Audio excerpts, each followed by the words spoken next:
여자 목소리는 여자라는 타이틀이 붙어가지고요. 어딜 가든지 그렇습니다. 사실 여자입니다. 예. 근데 저는 목사님이 저를 왜 부르셨는지 조금 퀘스천이었어요. 그러냐면 보통 이렇게 귀한 부흥집회, 특별히 10주년이 된 부흥집회를 부를 때는 좀 유명한 강사님들을 초청하잖아요. 아마도 제 생각에는 여러 목사님들한테 컨택을 했는데 지금 다 바쁜 시기잖아요, 교회가. 그래서 아마 많이 거절을 당하셨을지도 몰라요. 궁여지책으로 어쩌면 저를 불렀을지도 몰라요. 그렇지만 이것 또한 하나님께서 계획하셨던 것인 줄 알고 제가 기쁨으로 달려왔습니다. 절대로 그렇지 않았습니다. 할렐루야. 감사합니다. 예, 10주년. 정말 아득한 시간이에요. 혹시 10년 동안 혹시 이 교회에 계셨던 분이 계시면 한번 손들어 봐 주시겠어요? 목사님 가족 말고. 너무나 훌륭하십니다. 이분들 박수 한번 쳐드려야 돼요. 지금 힘드신 분들 중에서 내가 가장 나이가 많다라고 생각하시는 분 어느 분이세요? 혹시 지금 손드신 분 중에서 다 동갑이에요? 아니면 내가 가장 어리다고 생각하시는 분? 빨리 드셔야 돼요. 제가 선물을 가지고 왔다고요. 누가 제일 어려요? 빨리 나오세요. 아유, 할렐루야. 네, 축하합니다. 어느 귀한 목사님의 간증집인데 아주 감동스러워서 제가 가지고 왔어요. 어느 분이 10년 동안 계실까 이렇게 많은지 몰랐어요. 그런 줄 알았으면 좀 더 많이 가지고 올 텐데 정말 진심으로 감사하고 축복합니다. 이민교회 한 교회에서 10년 그렇게 쉽지 않습니다. 정말 감사드립니다. 예, 저는 금방 소개받은 신남식 목사고요. 제가 폴스케어 이 디노미네이션 이 교단을 들어오면서 우리 윤 목사님과 사모님한테 참 이렇게 귀하고 신실하신 목사님들도 계시구나, 이렇게 때묻지 않는 분들도 계시구나 하면서 제가 많은 도전을 받고 또 많은 가르침을 받았어요. 그래서 저는 늘 고맙게 생각하고 마음으로 사랑하고 존경하는 분들입니다. 근데 오늘 이렇게 성도님들과 함께 하게 돼서 너무나 감사해요. 근데 오늘 여러분들 찬양하시는 걸 보니까 이 찬송은 하늘의 비밀을 알지 못하는 자들은 이렇게 아름답게 찬송할 수 없어요. 또 오늘 제목이 하늘의 비밀을 아는 자인데 여러분들 굳이 설교를 안 들어도 여러분들 찬양하시는 걸 보니까 그 영으로 찬양하시는 아름다운 모습을 보니까 굳이 오늘 설교가 필요 없을 것 같아요. 너무 다 이미 하늘의 비밀을 다 아시는 분들이야. 여러분 옆 사람하고 다시 한번 인사하십시다. 하늘의 비밀을 아는 여러분들의 얼굴은요, 어떤 사람들의 얼굴보다도 너무나 아름답게 빛나요. 당신 얼굴이 정말 빛납니다. 한번 인사하십시다. 정말 빛납니다. 우리 장로님 얼굴이 너무 빛납니다. 우리 권사님 얼굴이 너무 빛납니다. 예. 자, 오늘 주신 말씀, 그래도 저를 부르셔서 하늘의 비밀을 이미 다 알고 계시는 분들이지만 예, 준비한 말씀을 전하겠습니다. 우리 에베소서 1장 3절로 14절 우리 한 절씩 교독하기를 원합니다. 신약성경 제 성경으로 310쪽입니다. 3절 제가 먼저 읽고 여러분들이 한 절씩 교독하기를 원합니다. 제가 읽습니다. 3절 찬송하리로다. 하나님 곧 우리 주 예수 그리스도의 아버지께서 그리스도 안에서 하늘에 속한 모든 신령한 복으로 우리에게 복 주시되 곧 창세전에 그리스도 안에서 우리를 택하사 우리로 사랑 안에서 그 앞에 거룩하고 흥명케 하시고 그 기쁘신 뜻대로 우리를 예정하사 예수 그리스도로 말미암아 자기의 아들들이 되게 하셨으니 이는 그의 사랑하신 자 안에서 우리에게 거저주시는 바 그의 은혜의 영광을 참여하게 하려 하셨다. 우리가 그리스도 안에서 그의 은혜의 풍성함을 따라 그의 피로 말미암아 구속 곧 죄사함을 받았으니 이는 그가 모든 지혜와 총명으로 우리에게 넘치게 하사 그 뜻의 비밀을 우리에게 알리셨으니 곧 그 기쁘심을 따라 그리스도 안에서 때가 찬 경륜을 위하여 예정하신 것이니 하늘에 있는 것이나 땅에 있는 것이 다 그리스도 안에서 통일되게 하려 하시니라. 모든 일을 그 마음의 원대로 역사하시는 자의 뜻을 따라 우리가 예정을 입어 그 안에서 기업이 되었으니 이는 그리스도 안에서 전부터 하던 우리로 그의 영광의 세상이 되게 하려 하시니라. 그 안에서 너희도 진리의 말씀 곧 너희의 구원의 복음을 듣고 그 안에서 또한 믿어 약속의 성령으로 인치심을 받았으니 이는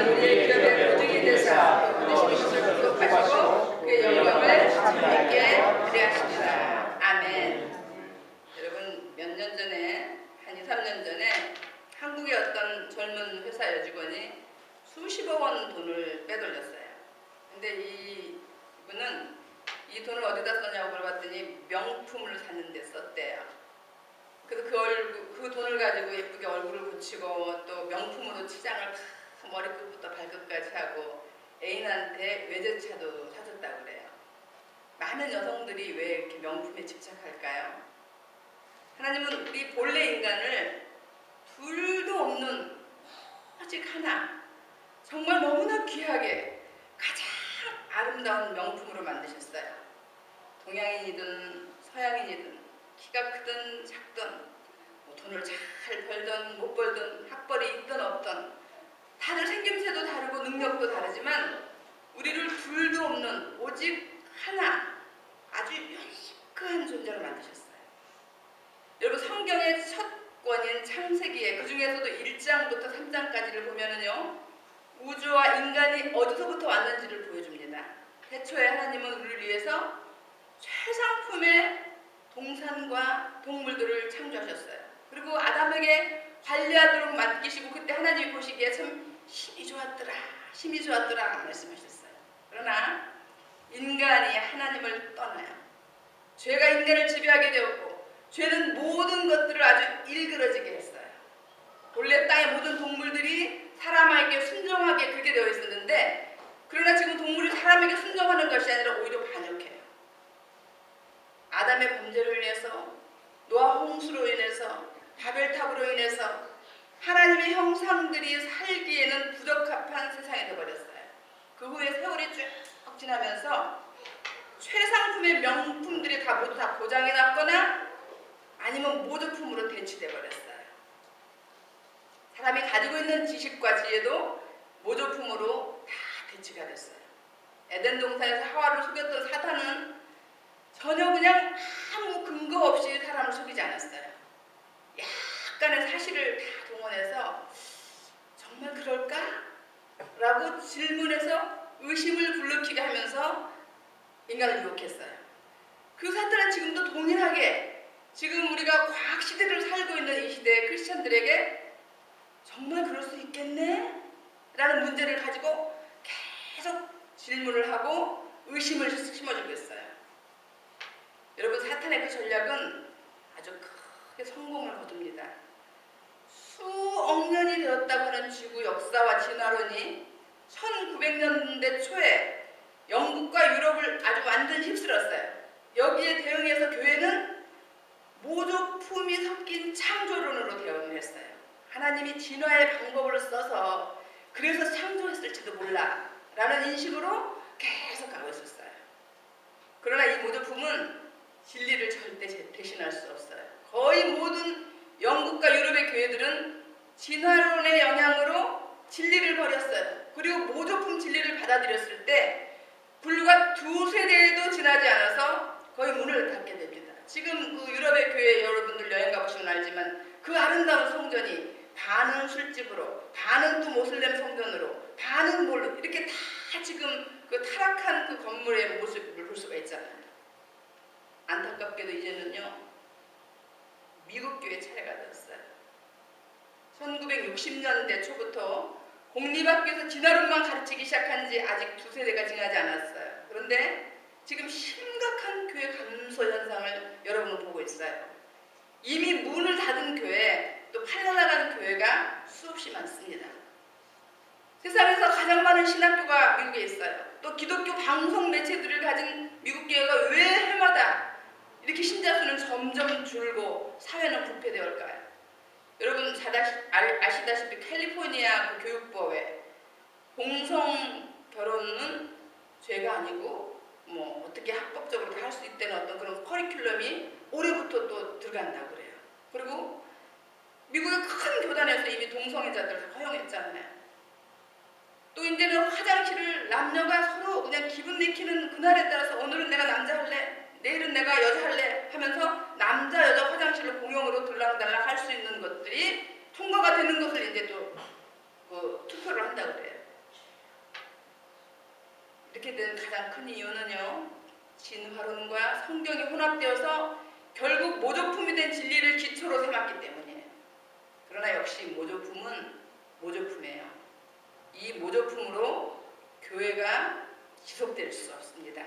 그래서 진화론을 더 많이 수용한 그 자유주의 교회로부터 빠른 속도로 지금 이렇게 문을 닫고 있는 것을 우리가 볼 수 있어요.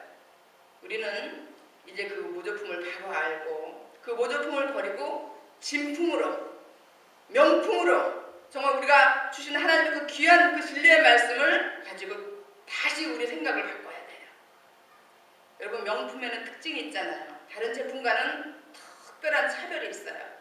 디자인이 다르고 재질이 달라서 다른 제품과 봐도 벌써 빨리 구별이 돼요. 우리는 하나님께서 직접 계획하시고 창조하신 한 사람 한 사람의 명품 인생입니다. 네, 오늘 사도 바울은 1절, 2절에서 벌써 딱 이렇게 말씀하세요. 에베소의 성도들과 신실한 자들아, 이렇게 얘기했어요. 에베소의 성도들과 신실한 자들, 특별한 소수의 사람들만 지금 부른 거예요. 신실한 자들. 당신들은, 에베소에 있는 성도들아, 너희들은 신실한 아주 명품들이야, 이렇게 부르고 계시는 거예요. 어쩌면 이 밤에 빛나는 교회 성도들, 당신들은 신실한 자들, 오늘 신실한 자들에게 내가 전하노라, 이렇게 지금 사도 바울이 말씀하고 있는지 몰라요. 예, 소수의 사람들을 불러서 하나님의 특별한 비밀을 알려주려고 지금 부르고 있는 거예요. 여러분, 모든 사람이 다 아는 것은 비밀이 아니에요. 모든 사람이 모르는 것도 비밀이 아니에요. 비밀은 알 사람은 알아요. 이 비밀은 초등학생은 알아도 어떤 박사는 모를 수 있어요. 아주 무식한 무학자는 알아요. 그런데 석박사들은 또 모를 수도 있어요. 난 놓고 기억자 모르는 저 시골의 촌구석의 할머니 할아버지도 아는데 세계적인 석학은 모를 수 있어요. 공부를 많이 해도 몰라요. 박사 학위를 받아도 몰라요. 어떤 사람은 신학 공부를 했는데도 몰라요. 그 대표적인 사람이 누구예요? 한국의 돌, 김용옥 같은 그런 사람이에요. 그럼 신학 공부를 했는데도 몰라요. 그럼 그 비밀의 그 첫 번째가 내용이 무엇인가 한번 볼까요? 우리 4절, 5절을 한번 같이 보십시다. 자, 4절 보니까 그 창세전에 그리스도 안에서 우리를 택하사 우리로 사랑 안에서 그 앞에 거룩하고 흠이 없게 하시려고 택하셨어요. 그리고 그 기쁘신 뜻대로 우리를 예정하사 예수 그리스도로 말미암아 자기의 아들들이 되게 하셨으니 그랬어요. 우리는 이 본문을 수없이 듣고 수없이 읽고 수없이 설교 말씀을 통해서도 들어서 잘 알아요. 택하시고 예정하셨다는 걸. 택하시고 예정하셨대. 일렉트, 그냥 뽑으셨다는 거예요. 하나님의 절대 주권으로 어떻게 피조물들이 할 말이 없게끔 그냥 딱 이리 와, 너 이렇게 딱 뽑으셨다는 거예요. 그런데 공부를 많이 한 사람들은 이 절대적인 하나님의 주권으로 예정된 택한 이런 말씀이 있다고 들으면 믿지를 않아요. 그리고 계속 질문을 해요. 그런데 그건 우리 피조물이 어떻게 설명해서 그 사람들을 이해시킬 소리가 없어요. 이건 하나님의 주권이기 때문에 그건 그분들의 책임이에요. 믿고 안 믿고는. 여러분과 나는 우연히 예수 믿고 구원받은 존재가 아니된 거예요. 우리는 계획된 사람이에요. 계획된 사람. 하나님 우리를 창조하실 때 미리 생각하셨어요. 아담과 하와를 만들기 이전에 인간을 예수 그리스도의 형상으로 만드실 계획을, 하나님의 형상으로 만드실 계획을 가지고 계셨어요. 지금 우리는 예수님이 태어난 2000년 후에 살고 있지만 하나님은 창세 이전에 이미 나를 알고 계셨어요. 여러분을 알고 계셨어요. 거룩하고 흠이 없는 완전한 존재로, 하나님의 형상을 가진 존재로, 하나님과 영원히 교제할 수 있는 그런 존재로 하나님 우리를 만드셨어요. 놀랍지 않나요? 이 땅 끝부터 하늘 끝까지 이 온 우주가 얼마나 크고 광대하고 넓은데 거기에 정말 먼지만큼도 보이지 않을 만한 그런 나를 하나님은 미리 아셨다는 거예요. 여러분, 하나님의 이런 예정과 섭리가 선택이 없었다면 우리들은 이 자리에 올 수 없었을 거예요. 요한복음 1장 10절에 보니까 영접하는 자 곧 그 이름을 믿는 자는 하나님의 아들이 되는 권세를 주셨으니 그랬어요. 이 권세가 사실은 권리로 번역이 되어야지 마땅해요.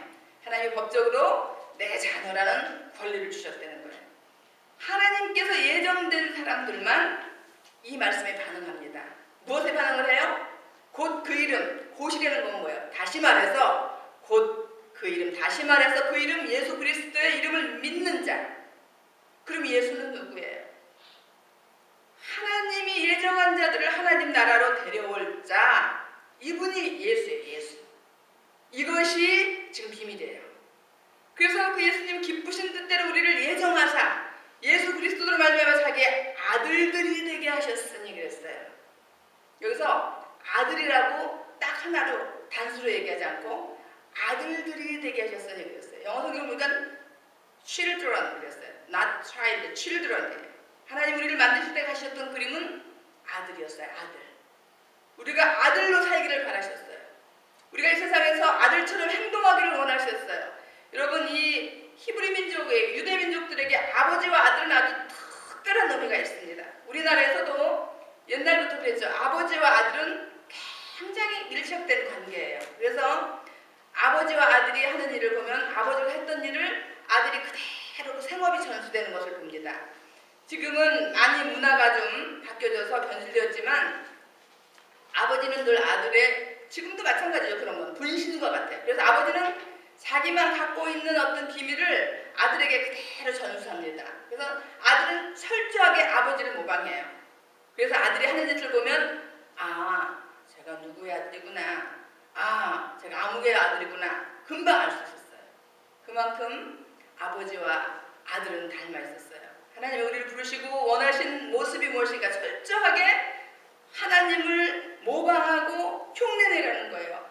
하나님만 가지고 있는 귀한 성품들, 어떤 다른 신들이 갖고 있지 않은 그런 특별한 부분들을 모방하고 흉내내서 세상에서 행하고 살아라. 하나님이 우리에게 가지고 계셨던 그림이에요. 아들로서의 그림. 그러면 예수님도 하나님의 아들이고 나도 아들이고 그럼 동등한가? 아니죠. 우리는 양자된 아들이에요. 양자된 아들. 입양된 아들. 법적으로 호적에다가 꽝 찍는 생물학적으로 피를 통해서 나는 아들이 아니라 법적으로 호적에 그냥 꽝 찍어서 아들이 된 양자된 아들이에요. 한번 양자된 사람은 그럼 영원할까요? 무슨 짓을 해도 한번 양자가 되면 족보에 빠지지 않을까요? 그렇지 않죠. 아버지 마음에 들지 않으면 일방적으로 아버지가 파괴할 수도 있어요. 성경 안에는 그런 인물들이 많이 나옵니다. 하나님의 법에 의해서 하나님의 자녀가 된 것이지 생물학적인 자녀가 아니기 때문에 우리는 예수님하고 다른 아들이에요. 두 번째 비밀이 있어요. 두 번째 비밀은 7절부터 나와 있는데 우리가 그리스도 안에서 그의 은혜의 풍성함을 따라 그 피로 말미암아 구속 곧 죄사함을 받았으니 그랬어요. 하나님은 우리를 하나님의 형상으로 창조하셨지만 우리는 어떤 모습으로 살아왔어요? 우리 에베소서 2장에 보니까 잘 나와 있어요. 2장 1절로 3절에 보니까 너희의 허물과 죄로 죽었던 너희를 살리셨도다. 그때 그러니까 너희의 허물과 죄로 죽었던 너희를 살리셨을 때 그때 너희가 그 가운데서 행하여 이 세상 풍속을 쫓고 공중의 권세 잡은 자를 따랐으니 곧 지금 불순종의 아들 가운데서 역사하는 영이라. 뭐예요? 악한 영들의 불순종의 아들 가운데서 역사하는 영이래요. 전에는 우리도 다 그 가운데서 우리 육체의 욕심을 따라 지내며 육체와 마음이 원하는 것들 하여 다른 이들과 같이 본질상 진노의 자녀이었더니 그러셨어요. 우리는 본질상 진노의 자녀였지만 주님은 조건 없이 무조건 받아주셨어요. 이 표준 세번역에 보니까 죄사함을 아주 쉬운 말로 용서라고 번역이 되어 있어요. 예, 죄사함은 용서라고 번역. 용서가 훨씬 더 저한테 가깝게 와닿는 단어인 것 같아요. 로마서 5장 8절을 보니까 우리가 아직 죄인 되었을 때 그리스도께서 우리를 위하여 죽으심으로 하나님께서 우리에게 대한 자기의 사랑을 확증하셨느니라 그랬어요. 여러분 우리 구원은 그리스도의 피로 용서함으로 시작이 되는 겁니다. 용서받음으로 시작이 된 거예요. 예수님 주위에는 늘 죄인이 있었어요. 아까 목사님 방에 가보니까 그 그림에 정말 그 가늠한 여자가 사람들은 다 비난하고 있는데 예수님이 그 돌 바닥에다가 죄 없는 자는 이 연을 돌로 칠하는 그런 그림을 쓰는 그런 그림이 아주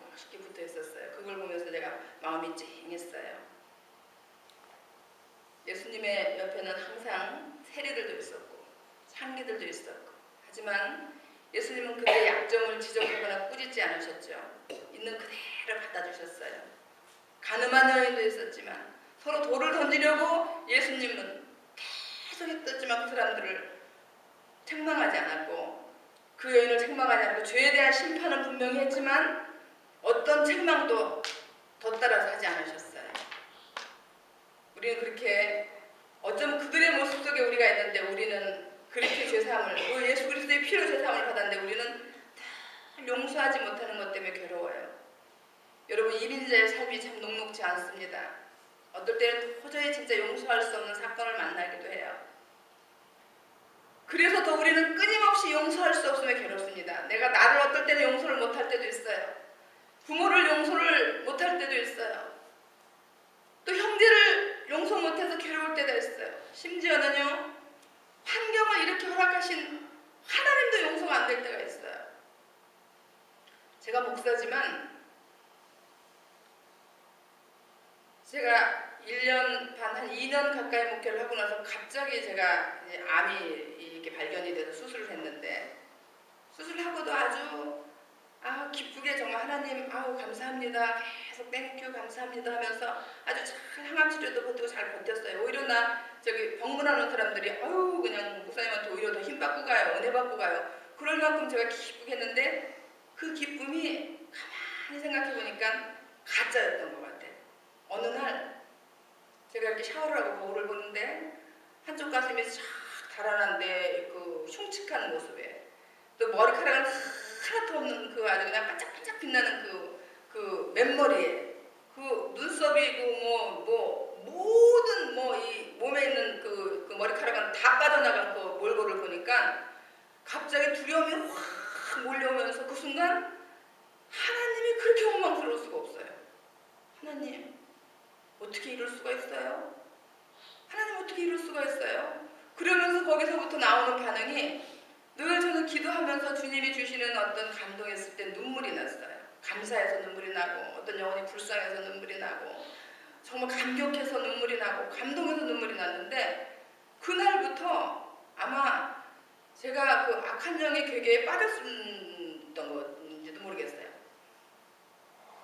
눈물이 없어요. 내 눈에 눈물이 없어졌어요. 그리고 성경 말씀을 읽는데도 아무런 감동이 없어요. 그래서 성경을 딱 덮고 그때부터 보기 시작한 게, 울고 싶은데 눈물이 안 나는 거예요. 그래서 드라마를 보기 시작했어요. 목사가 성경은 안 보고 드라마를 보기 시작했는데 드라마가 날 울리더라니까요. 감동 있는 드라마가 날 울리더라고요. 그럼 뭐가 잘못된 거죠. 성경 말씀 보고 기도하면서 눈물을 흘려야 되는데, 이건 드라마를, 물론 혼적인 어떤 것들을 이렇게 터치하면 눈물이 날 수 있죠. 그러기를 몇 달이 지나가면서 제가 느낀 게 뭐냐면, 내 안에 복음이 없구나. 내가 이런 상태로 목회를 절대 할 수는 없지. 그동안 나는 가짜 목사였어. 정말 나는 가짜였구나. 내 안에 이 복음의 비밀이 있다면은 내가 이럴 수는 없지. 그러면서 제가 몇 달을 계속 신음하고 울고 신음하고 울고 하면서 회복했던 그런 시간들이 기억이 납니다. 우리가 어떨 때는 정말 이런 환경을 허락하신 하나님의 용서가 안 될 때도 있다니까요. 그게 인간이에요.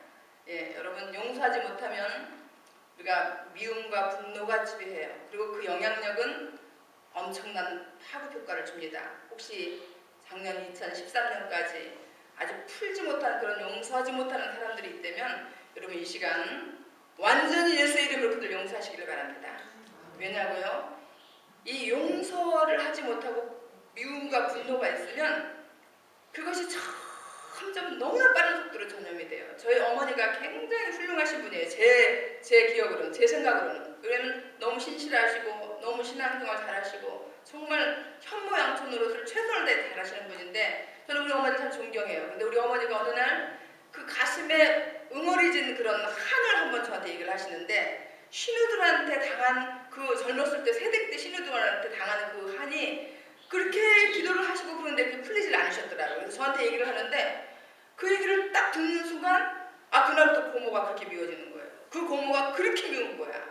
그때까지, 그 전까지는 이렇게 잘 지냈는데. 그래서 내가 이 미움의 영이, 이 회복되지 않는 영이 이렇게 무서운 영향력을 끼치는구나.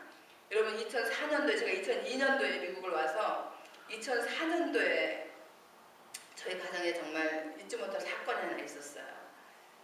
제가 늘 사람들한테 말하기를 아유 내 인생에 가장 실패한 게 있다면 아들을 하나만 낳은 거야. 자식을 왜 하나만 낳았을까? 둘 셋은 아무리 못해서 셋은 낳았어야 되는데 하면서 늘 제가 그래요. 왜 그러냐면 우리 아들이 하나인데 이 아들이 이렇게 인간적으로 외로워해요. 그래서 누구를 보면은 굉장히 정을 빨리 주고 상처도 또 빨리 받아요.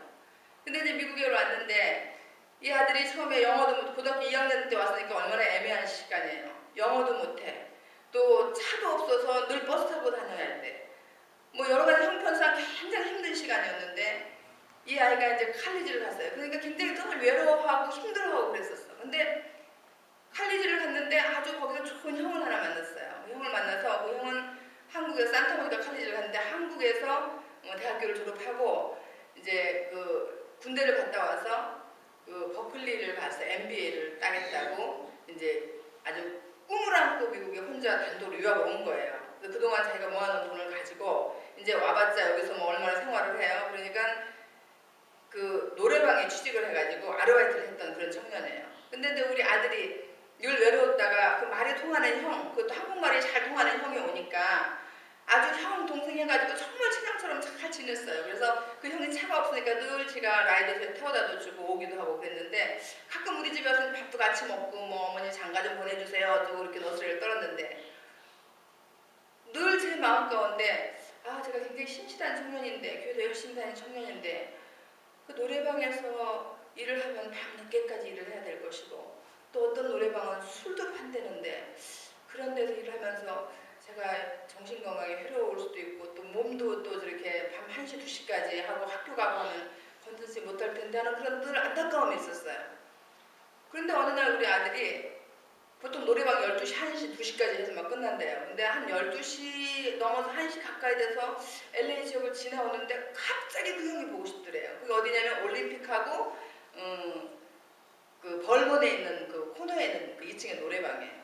그래서 거길 갔대요. 갔더니 딴 데 같으면 아우 너 왔느냐 그러고 뭐 물도 한 잔 주고 사이다도 한 잔 주고 하면서 이렇게 노닥거리다 그러고 보내는데 그날은 막 그냥 화를 내면서 너 여기 왜 왔느냐고 이 시간에 여기 왜 왔느냐고 빨리 가라고 그러면서 그때 우리 아들이 막 이렇게 뚱뚱하니까 다이어트를 하고 있는데 너 다이어트 너무 심하게 하면 건강이 해로우니까 공부도 잘 안 되니까 웬만큼 먹으면서 하라고 그러면서 빨리 가라고 막 밀어내더래요. 그래서 오늘 저기 형 이상하네 그리고 그냥 집에 왔어요. 근데 그 이튿날 아침에 새벽에 LAPD에서 전화가 온 거예요. 전화가 와서 이 암흑의 이 청년을 아느냐고. 근데 내가 딱 느끼기에 근데 제가 참 인간이 그래요. 얘가 노래방에서 일하는 애니까 이거 분명히 술이나 무슨 뭐 마약하는 애들이나 그런 애들하고 얽혀가지고 뭔 일이 있는가 보다 싶어 얘 모른다고 그래. 얼른 그런 거예요 제가. 그때 우리 아들이 뭐 오물오물하고 안다고 그러면서 끊더라고요. 그때 3번이 똑같이 전화가 오는 거예요. 그러니까 이 아들이 약간 느낌이 이상하니까 엄마 그래도 안 되겠어. 내가 한번 LAPD에 가서 그 경찰을 한번 만나봐야 될 것 같아. 그래서 달려갔어요. 가가지고 가자마자 거기 도착하자마자 전화가 왔어요. 그래서 엄마 그 형이 싸늘한 시체로 지금 누워있어. 그러다가 왜? 그랬더니 어젯밤에 지가 오고 나서 바로 한 5분 있다가 막 그 형이 밀어내서 빨리 얘는 왔잖아요. 5분 있다가 베트남 갱들이 쓰레기를 버리려고 이렇게 내려오는데 쓰레기 봉지를 가지고 내려오는데 베트남 갱들이 지네 동료하고 싸웠던 그 사람들인 줄 알고 같은 동양인들이니까 뭐 중국인지 한국인지 잘 모르잖아요. 그냥 칼을 가지고 탁 한번 찔렀는데 심장을 정통으로 맞은 거예요. 그래서 그냥 탁 숨이 멎은 거예요. 근데 우리 아들 얘기가 만약에 거기 내가 5분만 더 있었으면 분명히 우리 아들 굉장히 또 의욕심이 강해서 그런 애들 보면 또 가만히 못 있어요. 분명히 내가 아마 타겟이었을 거다. 근데 형이 날 살리려고 날 보내고 그 형이 그 일을 당했다면서 그냥 며칠을 울면서 하여튼 너무너무 힘들게 그 시간을 보냈어요. 근데 중요한 것은 이날부터 이 베트남 아이들만 보면 우리 아들이 눈이 획 도는 거예요. 눈에 막 살기가 들면서 다 죽여버릴 거야 내가. 누군지 내가 찾아 죽여버릴 거야. 그리고 아들이 얼바인으로 교회를 다녔는데 저녁에는 안 와요. 그래서 전화를 하면 어디냐면 가든그로브에 있대. 가든그로브 베트남 애들이 많잖아요. 가든그로브에 있는 식당을 돌아다니면서 이제 그걸 이제 탐문을 지금 혼자 하는 거예요. 그건 늘 불안해서 늘 기도할 수밖에 없었어요. 근데 이 부모님들이 와서 이제 장례식을 다 치르고, 근데 그 어머니가 아주 신실한 권사님이셨어요. 근데 아버지는 군인 대령인가 뭐 중령 출신인데 전혀 예수를 안 믿는 분이었었어요. 근데 어머니는 굉장히 신실한 권사님이셨어. 근데 어머니는 장례식을 치르고 가서 중앙일보에서 이제 글을 써서 내셨어요. 정말 우리 아들을 얘기하면서 그 끝까지 그 어린 청년이 장례식을 다 마쳐주고 정말 그 방을 그렇게 깨끗이 치워주고 이런 것에 대해서 감사와 또 미국에 대한 원망이 없다는 어떤 용서 안 되는 감사의 그 편지를 써서 중앙일보에 그 칼럼을 놨더라고요. 근데 우리 아들은 끊임없이 아직도 분노한 거야. 그 형을 죽인 그 베트남 그 녀석 해가면서. 그 아버지는 어떻겠어요? 아들을 25살이나 키워가지고 정말 멀쩡한 아들이 미국 가서 완전히 그야말로 개죽음만해요. 그냥 어디 가서 한번 진짜 악소리도 못하고. 그러니까 그 아버지가 이 분노 때문에 어떻게 살 수가 없어서 날마다 그냥 술에 그냥 그 원망에 그냥 한숨에 그러고 계셨는데 이 아버지가 울다 어느 날 잠이 들어서 꿈을 꿨대요. 꿈을 꿨더니 그 아들이 깨끗이 양복을 입고 아빠 난 괜찮아. 아빠 난 괜찮아 하면서 싹 사라지는데 그 아들이 사라지면서 용서라는 단어가 아지레기처럼 필요가 없어지더래요. 그 아버지가 그 꿈을 꾸고 벌떡 일어났어요. 아, 우리 아들이 믿는 하나님이 정말 살아계신가? 정말 예수님이 정말 우리 아들을 천국까지 인도하셨는가? 하는 의심이 생기기 시작했어요. 그래서 이 아버지가 그 길로 정신이 번쩍 들어서 다시 미국으로 왔어요. 와가지고 그 아들이 다니던 그 지역 조그마한 그 교회 윌셔에 있는 그 아주 작은 개척교회에 와서 그 자기의 꿈 간증을 얘기하면서 그날 세례를 받았어요. 그렇게 예수를 안 믿고 그렇게 대적하던 아버지가 그 용서라는 그 단어, 그 아들이 그 그림을 그려놓고 간 용서라는 그 단어를 보고 내가 그들을 용서한다고. 내가 그들을 정말 진짜 죽이고 싶었고 정말 이 분노를 어떻게 할 수 없는데 내가 그들을 용서한다고 하면서 그 용서의 그 마음을 전하면서 세례를 받았는데 그날 우리 아들이 거기 가서 그 예배를 참석하고 돌아와서 저한테 그 얘기를 전달해 주면서 그 눈에 살기가 없어지는 걸 봤어요. 다시는 베트남 애들을 그 이후로 욕하는 걸 못 봤어요. 이 용서의 힘은 이렇게 생명을 살려요. 죽은 자를 살리신 하나님의 용서, 예수 그리스도의 용서. 여러분 혹시 이 시간 정말 내가 다 용서하지만 그 인간만은 용서를 못해. 나는 다 용서할 수 있어. 그렇지만 그 일만은 내가 잊어버릴 수가 없어라고 하는 어떤 문제를 갖고 있다면 시간 용서함으로 자유함을 받기를 축원합니다. 여러분 지금 혹시 처해진 환경 때문에 주님께 섭섭하십니까? 그러나 우리가 가난할 때 주님은 그 가난 속에서 우리와 함께 다 고통하셨어요. 내가 병들었을 때 주님은 내 병상에서 함께 고통을 나누셨어요. 내가 억울하게 한 맺혀서 정말 어떻게 할 수가 없을 때 주님은 옆에서 함께 울어주셨어요. 내가 죄 지었을 때 주님은 그 죄의 아픔을 함께 느끼시면서 내 죄의 고통을 십자가에서 대신 받아주셨던 거예요. 이것이 두 번째 비밀이에요. 이 비밀을 아는 것이 지혜이고 총명이에요. 이 비밀을 깨달은 사람은요 하나님한테 삐지지 않아요. 주위 사람들한테 삐지지 않아요. 이거보다 더 큰 선물이 어디 있겠어요, 저희가. 세 번째 비밀로 갑니다. 세 번째 비밀을 보니까 9절, 10절을 보니까 그 뜻의 비밀을 우리에게 알리셨으니 곧 그 기쁘심을 따라 그리스도 안에서 때가 찬 경륜을 위하여 예정하신 것이니 하늘에 있는 것이나 땅에 있는 것이 다 그리스도 안에서 통일되게 하려 하심이라 그랬어요.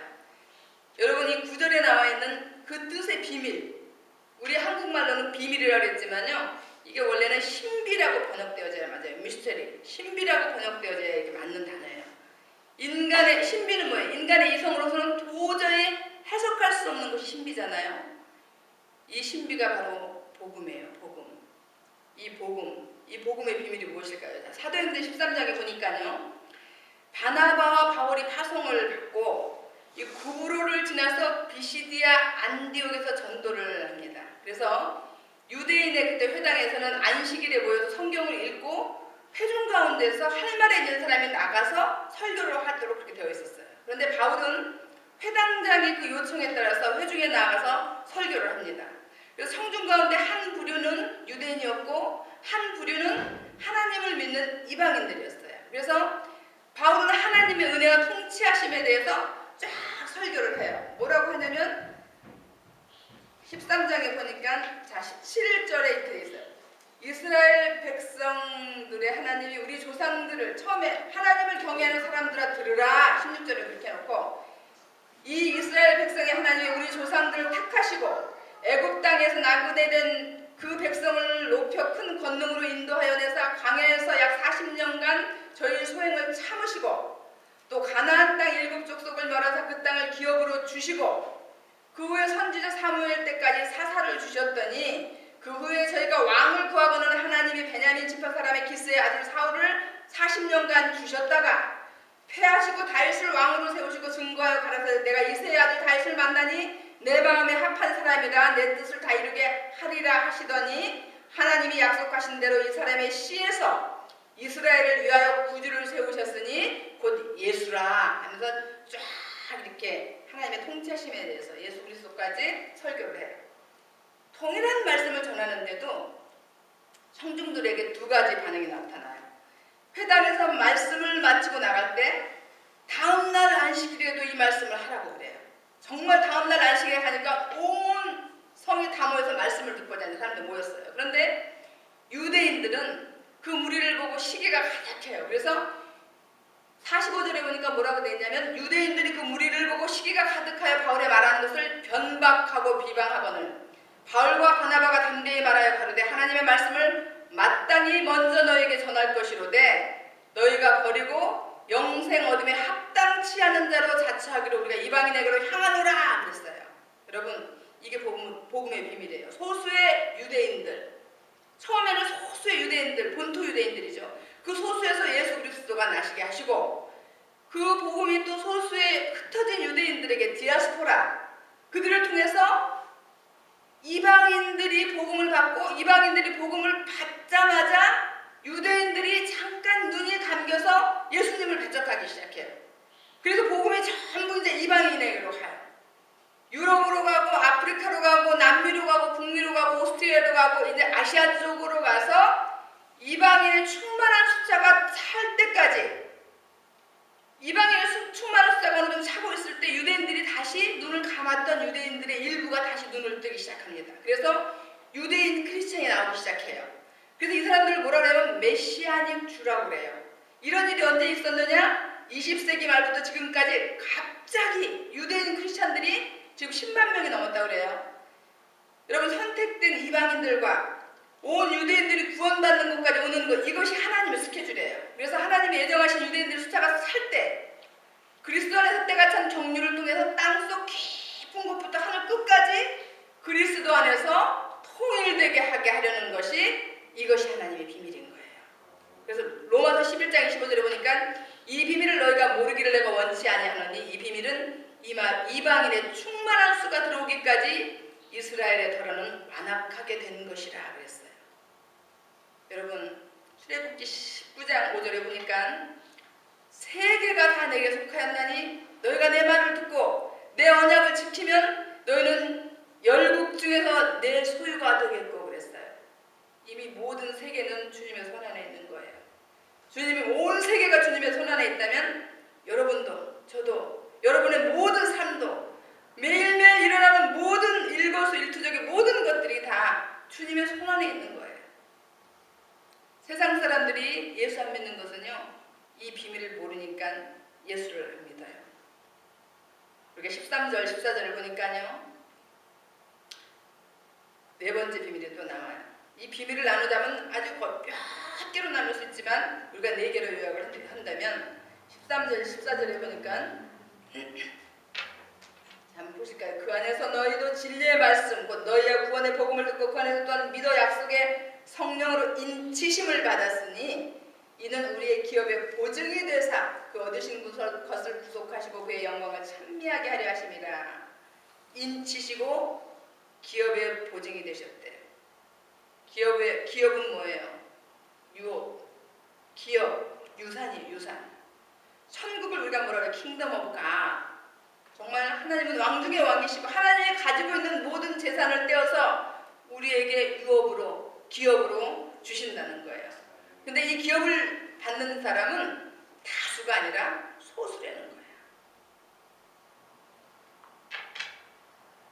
이 비밀은 정말 도장을 찍힌 자, 정말 인치심을 받은 자가 유산으로 받는다는 거예요. 우리의 존재는 우리 자신에게 달려있지 않습니다. 나의 능력에 달려있지 않고요. 나의 힘과 나의 똑똑함 여부에 달려있지 않아요. 내가 지금 어떤 대우를 받고 있고 내가 지금 내 재산이 얼마나 되고 내 능력이 얼마이고 내 재주가 무엇인가에 달려있지 않습니다. 내가 지금 하나님과의 어떤 관계인가에 따라서 내 존재와 생명과 모든 것들이 달려있는 거예요. 성령으로 인치심을 받은 우리는요 결코 망하지 않습니다. 여러분 생명의 말씀이 전해질 때 서로 다른 반응이 나타나요. 지옥 갈 사람과 천국 갈 사람이 확연히 나눠져요. 저는 제가 잠시 지금 목회를 쉬면서 많은 병자들을 만나요. 옛날에는 제가 병자들을 만났을 때는 그냥 뭐 이렇게 위로였어요. 정말 마음으로 우러나는 위로였지만 지금은 제가 뼛속 깊이 그들의 아픔을 느껴요. 왜? 내가 아파보니까 수술을 해보니까 항암 치료를 해보니까 저 암 환자들에 대한 어떤 그 아픔을 알고 정말 몸으로 체휼할 것 같아요. 근데 참 신기한 거는요. 내일 모레 다 지금 죽음을 눈앞에 둔 그 암 환자들이 절대 복음을 듣는다고 다 믿질 않아요. 정말 가장 갈급한 그런 순간인데도 아무리 전해도 끝까지 못 믿고 죽는 사람이 있는가 하면은 어떤 사람은 너무나 쉽게 기다렸다는 듯이 정말 왜 이제 왔냐는 둥 이러면서 복음을 받아들이는 사람이 있는 걸 보면은 분명히 말씀이 선포될 때 복음이 전해질 때 아 천국 갈 사람 지옥 갈 사람 하나님이 다 예정하셨구나 라는 걸 늘 느낍니다. 여러분 우리가 일할 수 있는 날이 얼마 되지 않았어요. 우리가 이제 남은 날을 계속하면서 살아야 될 것 같아요. 제가 몸이 아파서 잠시 한국에 갔더니 저한테 아주 예쁜 사촌 여동생이 있는데 아주 모델처럼 정말 너무 예뻐요. 근데 그 남편도 너무 잘생겼어요. 아주 멋있어요. 키가 훤칠하고 신앙도 좋고 심성도 너무 곱고 근데 이 동생 남편은 참 실력도 좋아요. 그래서 대통령 그 전용기를 10년 동안을 몰았어요. 그리고 또 거기서도 또 아주 뽑혀서 그 아주 재벌 그 회장 전용기 그 파이러트로 발탁이 돼서 거기서 일을 굉장히 오래 했어요. 근데 내가 거기 한국을 가니까 아우 처형 그렇게 아파서 어떡하느냐고 건강하시라고 내가 이제 은퇴하면 1년만 있으면 은퇴하니까 아, 미국 가서 여행도 하고 할 테니까 같이 가게 아주 건강 잘 지키시라고 아주 그냥 마음을 다해서 날 위로하고 그리고 이제 헤어졌어요. 그렇게 건강하고 멀쩡한 사람이 어느 날 안개 낀 날 비행을 나갔다가 큰 아파트에 그 삼성 파크텔인가 무슨 아파트에 딱 벽이 부딪혀서 집에서 나간 지 1시간도 안 돼서 그냥 천국을 갔어요. 누가 그런 일이 있으리라고 상상이나 했겠어요. 우리는 내일 일을 알 수가 없어요. 그러니까 남은 날이 얼마인지 아무도 몰라요. 스케줄상으로 저는 암세포가 있기 때문에 다른 사람보다 먼저 갈 줄 알았어요. 그런데 멀쩡한 사람이 먼저 가는 수도 있더라고요. 여러분 선택과 예정의 비밀을 이렇게 알게 되었어요. 우리는 오늘. 그런데 그 직분이 이미 그 비밀을 알게 되었으면 여러분들 교회에서 직분이 주어지면 최선을 다하십시오. 교회 안에는 문제가 있으면 안 되죠. 누구 미워해도 안 되고 험담해도 안 되고 용서하지 못하는 부분이 있어도 안 되겠죠. 여러분 부모나 형제, 목회자, 교우, 성도 모든 사람들이 직분에 상관없이 그들의 영원한 운명은 신앙생활을 어떻게 했느냐에 따라서 결정이 됩니다. 우리 그리스도인들은 특별히 비밀을 아는 사람들은 역사관이 확실해야 돼요. 역사란 뭐예요? 하나님의 뜻으로 하나님의 뜻이 하나님의 뜻이 이루어져 가는 것을 우리는 역사라고 해요. 선택받은 사람들을 통해서, 나를 통해서 이 빛나는 교회 역사가 이루어집니다. 시험과 훈련과 교육으로 하나님의 뜻이 이루어지는 역사에 쓰임받고 있는지, 안 그러면 때로는 내가 내 죄하고 나의 어떤 실수 때문에 어떤 것은 내가 일하는 것이 현찮아서 주님한테 부끄러울 때도 있어요. 하지만 그런데도 불구하고 여러분들을 선택해 주신 하나님께 당당히 나가시기를 바랍니다. 베드로는 3번씩 부인할 것을 아시면서도 하나님은 베드로를 선택하셨어요. 베드로가 다시 회복되었을 때 그런 걸 알면서 선택한 하나님의 사랑을 알면서 얼마나 통곡했어요. 여러분, 부족한 것은 문제가 아니에요. 교만한 게 문제예요. 하나님은 이 세상에 많은 수십억, 68억이 넘는 인구를 모두 각자 서로 다르고 독특한 고유의 특성을 가진 사람으로 만들었어요. 쌍둥이도요, 60가지 이상이 다르대요, 서로가. 누구나 사람은 보완이 필요합니다. 그런 부분에서 우리는 하나님의 도우심을 받아야 되겠죠. 하나님은 부족한 우리를 사용하시기 위해서 이 비밀을 가르쳐 주시면서 날마다 우리를 변화시키시고 완성해 나가고 계십니다. 그 다음에 쭉 보니까 15절부터는 바울이 에베소 교회가 기업받는 사람들이 나오기를 아주 간절히 기도하는 장면이 나옵니다. 그 뜻은 뭐예요? 결국 에베소 교회 성도들이 다 기업받을 사람들이 아니라는 것이겠죠. 다 여기 있는 분들이 다 기업받을 사람이었으면 좋겠어요. 여러분, 갈라디아서 5장 19절 21절을 보니까 육체의 일은 현저하니 곧 음행과 더러운 것과 호색과 우상 숭배와 술수와 원수를 맺는 것과 분쟁과 시기와 분냄과 당짓는 것과 불리함과 이단과 투기와 술 취함과 방탕함과 또 그와 같은 너에게 경계하는 것까지 경계하느니 이런 일을 하는 자들은 하나님의 나라를 유업으로 받지 못할 것이라고 했어요. 그리고 나서 22절에 바로 뭐가 나오면서 오직 성령의 열매는 사랑과 희락과 화평과 오래 참음과 자비와 양성과 충성과 온유와 절제니 이 같은 것을 금지할 법이 없느니라 그랬어요. 이 비밀을 아는 자들은 이 교회 안에서, 이 세상 안에서, 가정 안에서 이 9가지 열매를 늘 맺기를 소원합니다. 여러분, 사람에게는 누구나 비밀이 있죠. 특히 공개하고 싶지 않은 비밀이 누구에게나 있어요. 비밀은 아무에게나도 털어놓을 수도 없어요. 적어도 비밀을 말할 수 있는 사람은 굉장히 가까운 사람이에요. 그리고 정말 내가 믿고 신뢰할 수 있어야지 비밀을 얘기를 할 수 있어요. 저 사람하고 나하고 있는데 가까이 있는데 엄청난 비밀을 서로 소유하고 있다면 굉장히 그건 아주 친밀한 사이일 거예요. 여러분, 하나님의 일꾼을 고린도전서 4장 1절에 뭐라고 표현했냐면 하나님의 비밀을 맡은 자 그랬어요. 비밀을 맡았다는 것은 그 일을 알고 하는 거예요. 비밀을 아는 자는 라이프 스타일이 달라야 합니다. 누가 우리의 삶의 주인이 되어야지 돼요? 돈이요? 명예요? 아니죠. 예수 그리스도가 우리의 삶의 주인이 되어야 됩니다. 온 세상의 주인이신 예수, 나를 구원하신 예수 그리스도를 주인으로 모시는 자는 하나님의 놀라운 영광의 비밀을 내 삶에서 나타냅니다. 내 얼굴에 하나님의 영광이 나타나요. 이런 사람은 영적인 통찰력과 지혜와 판단력이 남다릅니다. 우리는 하나님 앞에서 어떤 일을 했는가? 그것이 중요하지 않아요. 어떤 사람이 어떻게 했는가가 중요해요. 왜 성도들이 이 세상 속에서 고난과 시련이 있을 때마다 쉽게 흔들리게 될까요? 하나님의 비밀을 모르기 때문이에요. 교회를 오래 다니는 것이 신앙의 실력이 아니고 내가 얼마나 열심히 교회를 위해서 봉사했나는 것은 영적인 능력이 아닙니다. 하나님의 이 놀라운 비밀을 영으로, 깊은 내 영으로 아는 자가 능력 있는 자, 신실한 자, 명품 중에 명품 성도입니다. 이 비밀을 알기 위해서는 우리는 날마다 영의 양식을 잘 먹어야 돼요. 영의 양식은 하나님의 말씀이에요. 요한복음 6장을 한번 쭉 오늘 주에 가서 보세요. 하나님은 나는 하늘의 양식이다. 예수님이 뭐라고 그러셨어요? 생명의 떡이다. 참 양식이다. 참 음료다. 내 살과 피를 마시면 영원히 산다.